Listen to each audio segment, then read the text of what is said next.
Whoa. Carrying a lot of stuff with you. Yeah, I have no idea how to use any of it, though. Then why are you carrying it with you? Is it because your character sheet has proficiency for these things? Yeah, actually. I was just told I know how to use brewer's tools, and so I just use brewer's tools. None of those brewer's tools. They're not? No. The heck is this? That is a power drill. Oh. Welcome to Out of Initiative. Today we are talking to you about tool proficiencies. You have them, everybody gets one, but you don't know how to use it in your game. So let's try to make it interesting. But first, roll clip. I think tool proficiencies are really cool. I love artificers. Maybe it's because I have a little bit of an engineering background. I just think being able to come into the game and having your character be good at something more than just fighting, this is a really good way of showing your character is got a life outside of the battlefield. Yeah, one of my favorite things I did, I was playing a campaign with my sister and her husband, and my character was a cook. I made him a cook. So he used the cook's utensils. He had it was like a magical item. It's like this pouch of spices or whatever. Right. I forget what it's called. But it made me feel really cool because we would sit around a campfire and my character would cook everyone a meal. It made me feel more useful than just, I hit stuff with a big stick. We're going to go over a few tool proficiencies today, and we won't cover everything, but we'll tell you what you can do as a player or a DM to encourage creativity with your tool proficiencies. All right, so first on the list, alchemist supplies. What are they? Can you eat them? What can they do? What can they do? Alchemist supplies are a total of 8 pounds, not being the most heavy item that everybody would be carrying in their bags. But it's enough for a beaker, probably a Bunsen burner, and a little bit of mixing. All right. Alchemist supplies are used to make potions and salves. It's something that you and your DM can work out how you do it, what materials you would need. One way I've seen alchemist tools get used is by allowing somebody to collect ingredients for their alchemist tool or for a potion. By like if they already have the recipe in mind, or if they've seen the potion before, they'll be able to mimic that potion, and they can create the potion using half the cost of buying the potion. Therefore, they can sell it and get a profit. Oh, that's good. I never thought of it that way, using it as a way to make money. Yeah, That's interesting. When it comes to actually making the potion, what's the mechanic for that? Is it so? It would be like a check. Would it just be I have all the stuff and I make it? really depends on how your playstyle is. If you have a lot of downtime, I would just say, hey, if you have the stuff and you have the time, you succeed. Right. So it's really up to your DM at that point how these tools work, alchemist tools. Right. That's the hard part, especially with all these different tool proficiencies, is that you can't do them in between battles within a day. You kind of need a whole week in order to perform a task. It takes time to make stuff. Especially if you're using brewer supplies. That's a great segue into our next thing. What are brewer supplies? Well, brewer supplies is going to be things that you use to make drinks and alcohols.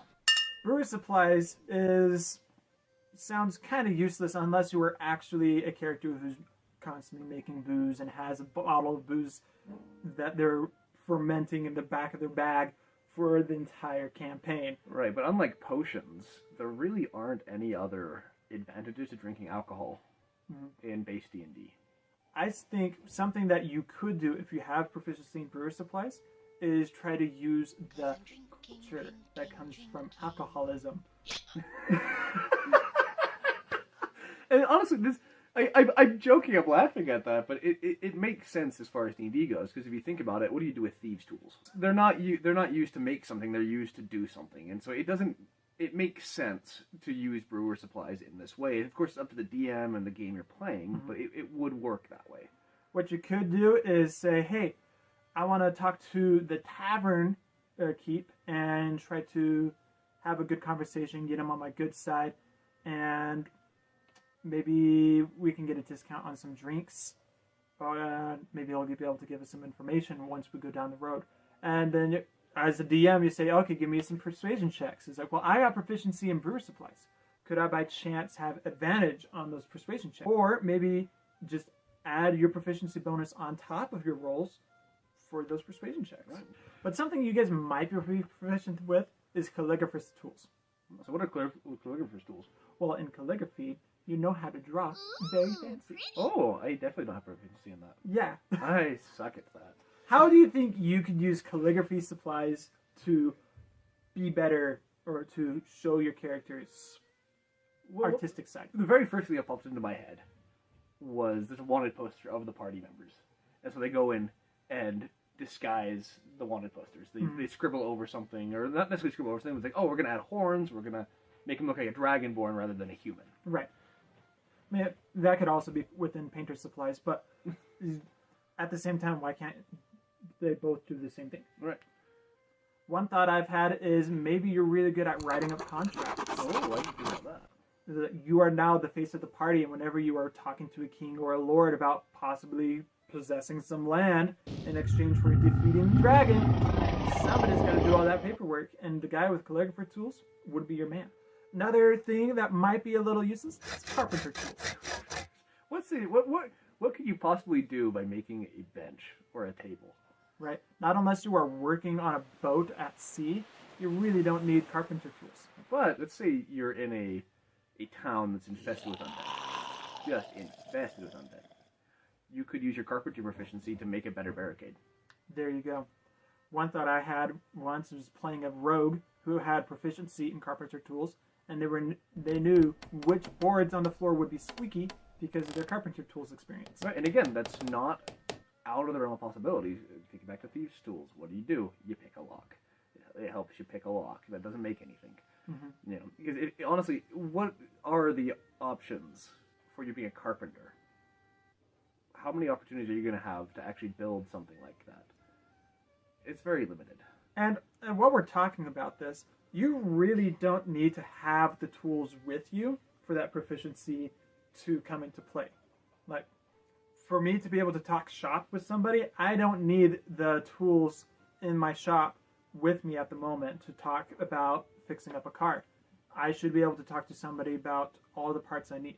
Right, and that's when you get your proficiency with carpenter's tools. I know how to use it. It's like, oh, you're not using your like big wood thing. Saw? Yeah, saw. No, not that. It's the other thing. But let's go with the saw. Hey, I just noticed your technique with your saw isn't very good, and you could distract them while everyone else goes off and does something else. Mm-hmm. It's got its options. It's got its options. Another useful tool, which is probably a little bit more applicable in other games, is cartographer tools. Cartographer tools. This is map making for those of you who don't know. So in map making, actually does have a lot of advantages to it. It's something where you could use it to literally make maps, or you could use your knowledge of maps to make a mental map of the dungeon you're in. Mm-hmm. This is a really good way, especially if you're doing a very exploratory campaign, to get some sort of passive income coming. Your character is making maps of all the places where you've been. So that way you kind of know where you're going. And you can sell those maps or keep them as personal keepsakes. Is this something that you put behind like a performance check to see how well you drew the map?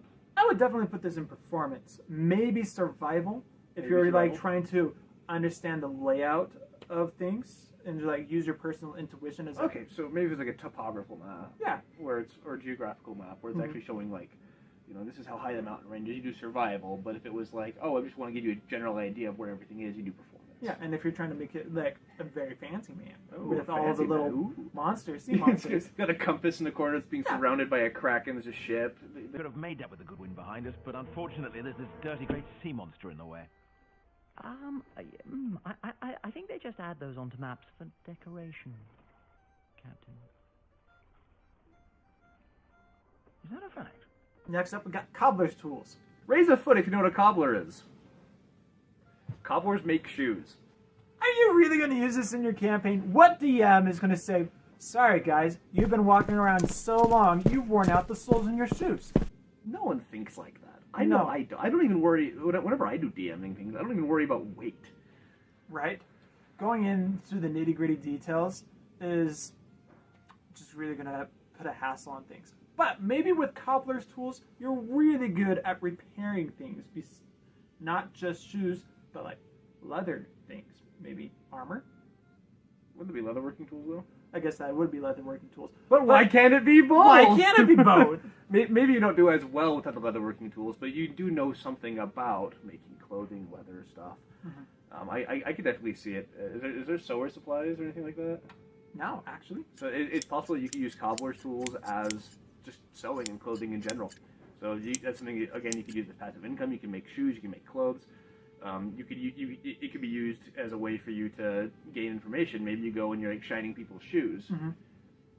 And like you said, maybe extend that to all tailoring needs. What if the party is about to go to a fancy party and everybody needs to dress up nice? You can go in there and barter, knowing the actual price of the labor necessary to make that fancy dress, to make that fancy tux. Right. Or maybe it's cheaper to buy the materials versus buying the tux itself. And if you have the time, you can have the time, you can make it. Yeah, absolutely, absolutely. All of these are options to make yourself more of the party mother, especially if you have proficiency in cooking utensils. Right, and cooking utensils is my personal favorite. I love cooking utensils. And this is one that can actually be useful. If you think about a lot of video games, cooking can have different benefits than that. And if your DM is up for it, it's possible that you could cook meals that could do stuff for the party. Maybe make it so it's like, oh yeah, because of this home-cooked meal we all had, or home-cooked, fire-cooked, camp-cooked meal, whatever you want to call it, cooked meal. Because of this cooked meal, everyone gets 6 temporary hit points for the next combat. There is a chef's feat that you can pick up that I'm sure gives you proficiency with cooking utensils.